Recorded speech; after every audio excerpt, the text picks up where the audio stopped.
Hello everyone, welcome to this channel of Young Pilgrims. My name is Sebastian and today we will continue with the study of Biblical Festive Cycle. On this occasion we will finish the series where we have been analyzing the festivities that Eternal gave us as a commandment and prophecy. We will close with the festivity of Shabbat, one that not only enters the commandments of Leviticus 23 but also the same 14 commandments of the 10 phrases from Exodus 20. Shabbat is one of the most debated festivities. On the one hand, we have the Judaism who impose this commandment with a large number of liturgies and incorrect interpretation.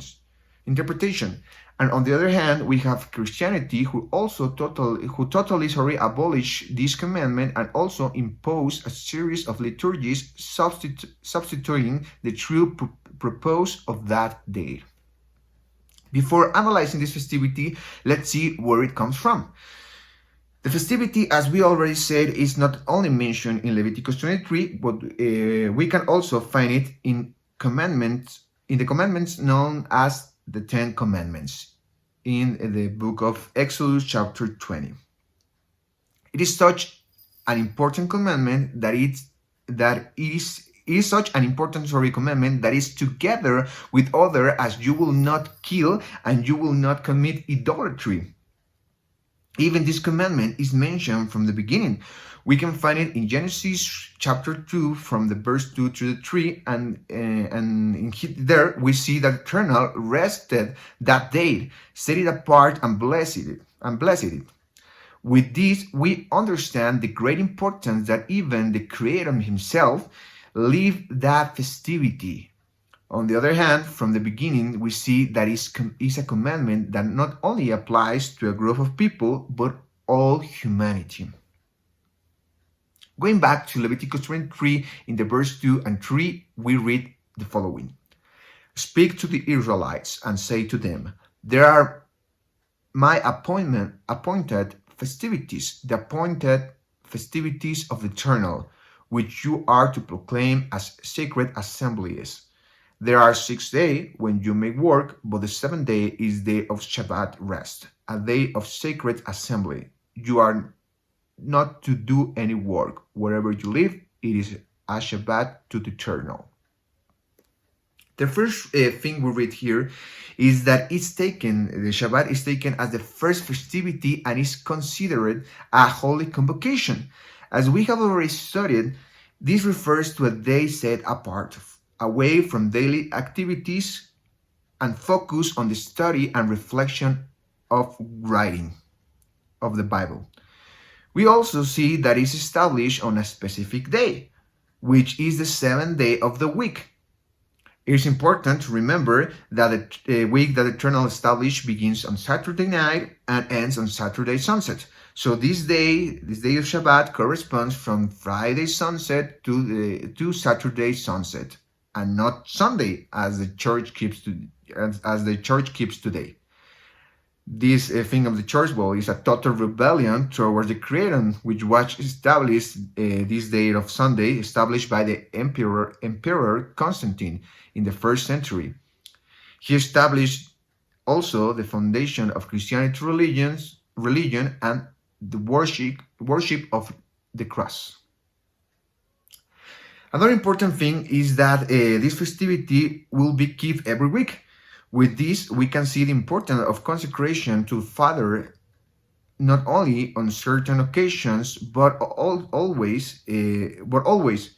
This is represented with the teaching of this festivity. 6 days you will work, but focus on the 7th day. With what we can interpret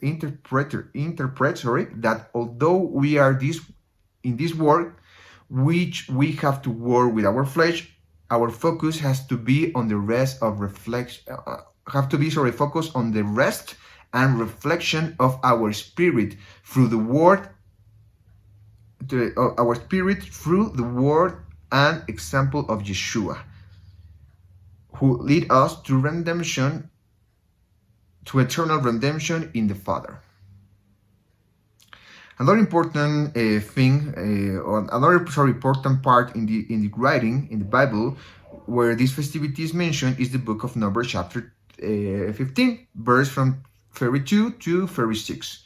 In this portion, we find something very strong. We see the punishment of a man who transgressed the commandment and pays with his own life. With this, we understand the relevance of complying with this commandment. And we can ask to ourselves, what is so important to keep this festivity? Well, later in this chapter of Numbers is clarified. It clarified for us. In verse 38 to 40, the Eternal expressed that complying with this day entails, on the one hand, obedience, and on the other hand, consecration, so as not to look according to the heart and eyes and prostitute himself with sin. We can take this concept of prostitution as selling ourselves, slaving ourselves to this work in change of satisfying the flesh and lust. Something that the Eternal doesn't want, because he knows that will lead us both to suffer and to lose eternal life. We can then conclude that the importance of complying with this commandment is that it helps us to consecrate ourselves and stay upright in our pilgrimage, freeing us from the slavery of this world. Failure to comply with this commandment leave us a weak, totally vulnerable to passions and slavery of this from the slavery of work by materialistic approaches to the slavery of the flesh with passionate approaches. We know that today we are in a period of grace that gives us an extension to return to the Father, and that precisely the breach of this commandment does not bring us death as punishment in an immediately way, like the rest of the people of like in the time of people of Israel. But we are not exempt for fulfilling these commandments, since despite not being stoned like the man mentioned in Numbers, the day Yeshua returns, those who did not consecrate their lives, beginning with these commandments, will receive the punishment of eternal death. Continuing, now let's look at the prophetic question.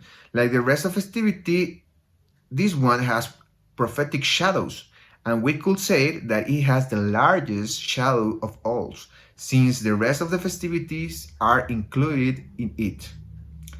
The sixth day in which the man fulfilled his task represents, on the one hand, the test that we have to pass in our fallen condition, leaving the leaven of sin and dying to the flesh, prepared to return to Yeshua, and also represents the time in which man has lived from the fall to Yeshua return.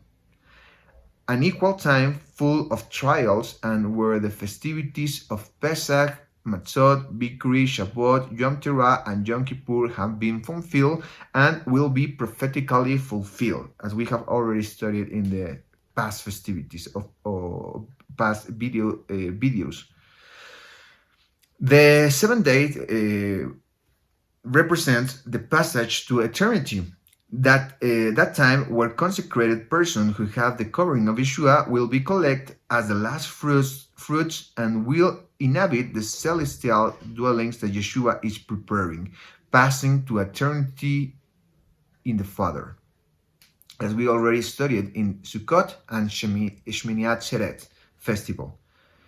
So we confirm that the great prophetic shadow is preparation of humanity from its fall to the end of time and eternity. Finally, we can ask ourselves, how do we keep it today? Well, Yeshua clear to us. He teaches us, the one hand, that this day is for man, and that on this day one should do good works rather than keeping religious rituals.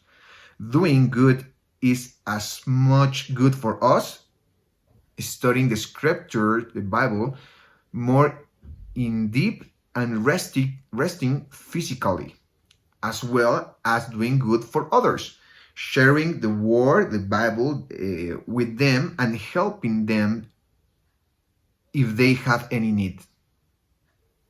On the other hand, it teaches us that it should not be changed or abolished, but on the contrary, complying with it as it was commandment from the beginning. On the day that eternal commandment and not the Emperor Constantine. It must be kept from Friday afternoon to Saturday afternoon and without Judaism and Christianity liturgies, without attending temples, and build the body of believers that is the spiritual temple that Yeshua built, being him the cornerstone. And well, we have reached the end of this video and also this series. We appreciate that you have taken the time to study with us. Any questions or comments can be written in the comment sections. Remember to like and share the video. And also do not forget that we have other videos in English in our channel. And for our part, well, we will continue with more series to build our life on this pilgrimage. Blessings and have a nice day.